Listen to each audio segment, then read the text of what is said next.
You know what I'm saying? Would it be fair to say that you chose the most morally upright choice with the options you felt you were presented? I would say so. Yeah. Okay. Now y'all losing me. Yeah. So I'm When gonna when go he to the when he middle. brought in boy, girl, and green, he might have been talking about green, right? No, And I'm I'm saying why saying if not you go out and get a job instead of hustle? So that's fair, and that's why I stopped doing it. You know what I'm saying? That's a big part of why I stopped doing it, because it was at the time I was working, but I knew I could make a couple extra dollars off of this. So let me indulge in it. You know what I'm saying?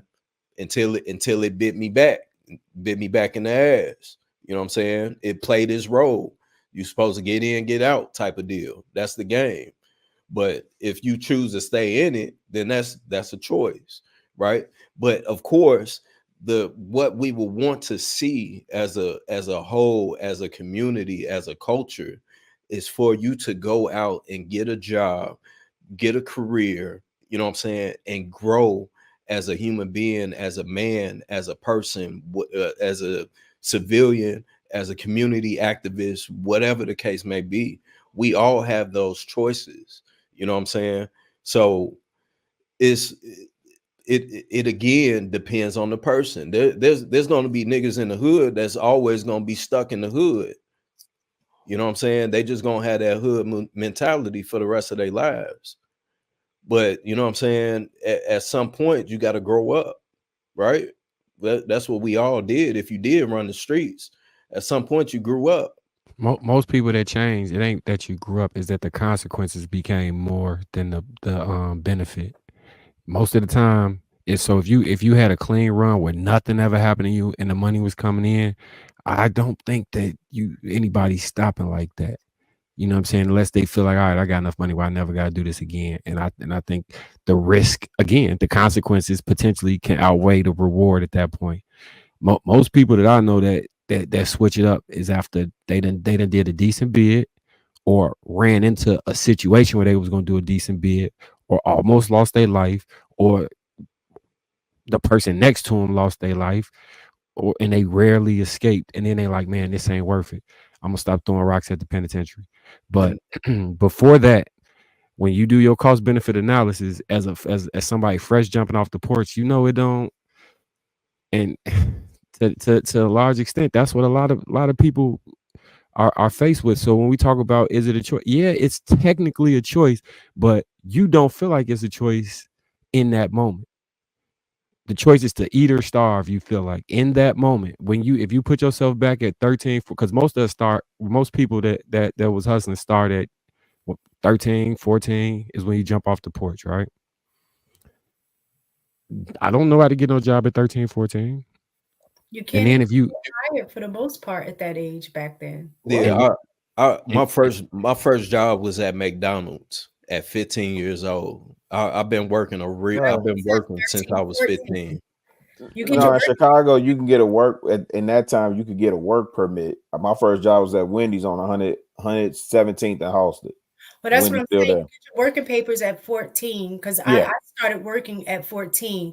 But the vast majority, I would say back in the day, they actually had like youth programs. They had things that kind of encouraged you to go work. Whereas now all of those programs are pretty much gone. I mean, they may be gone, but they're still there. You know what I'm saying? There's still programs there to Depends to on to where you're think that at. is. I didn't know about none of those programs. So That's what I'm like saying. I'm Did you not saying look they didn't for them exist. though? they I was in wasn't school. aware of them, but I did know that as soon as I walked out this house, they was outside.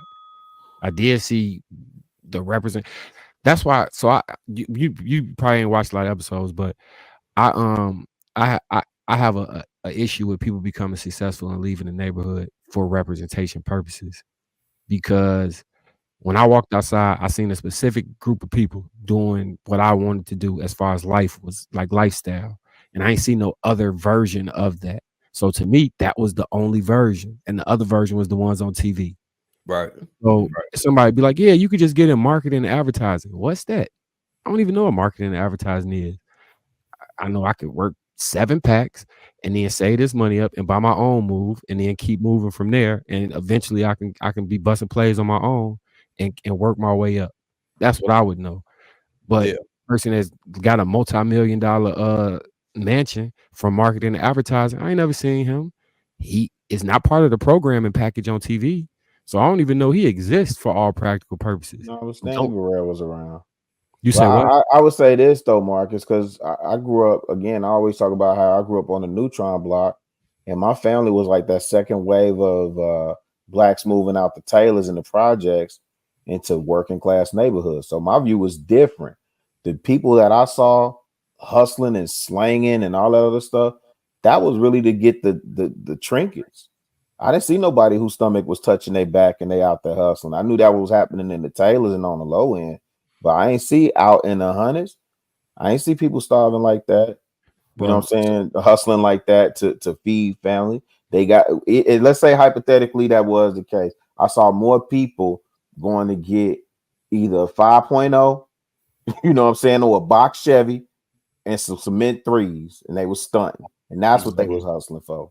So on the block that I come from, one of the moms was, well, two of the moms was drug addicts.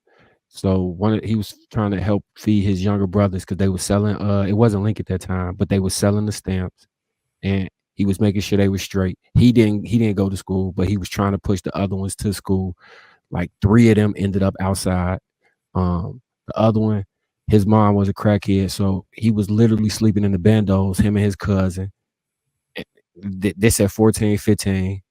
One of them, he had his parents, but they wasn't making much, so I won't say he was starving, but he wasn't in no good position. You know what I'm saying? I'm trying to think who just was choosing us to get in to just stunt. I think it at a point after being in so long, but at that point, you got cases now, like it's just flipping and changing your life kind of don't seem realistic. So I'll say this, and I would say that this was definitely an advantage for me, is that I was able to see both sides. I seen the worst of the worst, and I was able to also see motherfuckers getting to it. You know what I'm saying? People living in $1 million houses, they driving the whips, they doing it the right way, as we would say, right? I seen both sides. I was exposed to both sides of it. One way appeared the easiest way, you know what I'm saying? Of course. But it was still the ability for me to make the choice of, okay, well, I see that they getting it this way. Let me try to, you know what I'm saying, mimic that, because what I've learned and heard that entire time of me growing up is that is that if you continue to run the streets, it's only going to lead to one thing, of you being either in dead or in jail. You know what I'm saying? So my mentality was, I know I'm not a in jail nigga. That's not for me. So I'm not finna. I did make decisions, and we all do.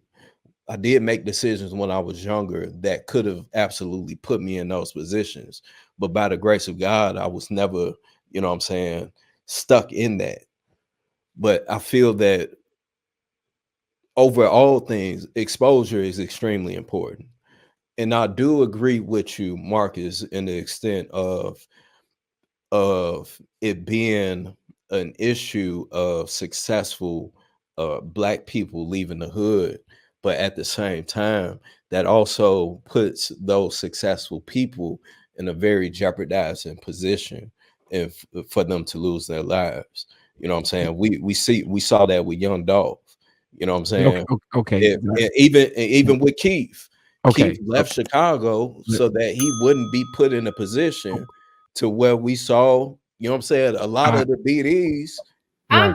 Y'all are talking over my head. I do not know what's happening. Yeah, my bad. So let me just redirect. We need a Chicago podcast, man. We need a Chicago podcast. Let me just redirect on this. Oh my gosh. Young Dolph